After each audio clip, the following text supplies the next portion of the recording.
ଚନ୍ଦନନଗରରେ ମହାଡମ୍ବରରେ ରଥଯାତ୍ରା ପାଳିତ।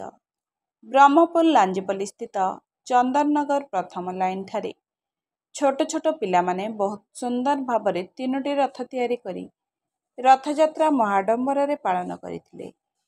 ଚନ୍ଦନନଗର ପ୍ରଥମ ଲାଇନ୍ ଠାରୁ ଉମାନଗର ଦେଇ ମାର୍କଣ୍ଡେଶ୍ୱର ମନ୍ଦିର ପ୍ରାଙ୍ଗଣରେ ଶ୍ରଦ୍ଧାଳୁ ଭକ୍ତମାନେ ରଥ ପହଞ୍ଚାଇଥିଲେ। ଘଣ୍ଟ ହୁଳହୁଳିରେ ସ୍ଥାନ ପ୍ରକମ୍ପିତ ହେଉଥିଲା।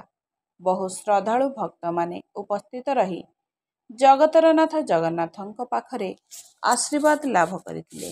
ବ୍ୟୁରୋ ରିପୋର୍ଟ, ସ୍ୱତନ୍ତ୍ର ଟିଭି।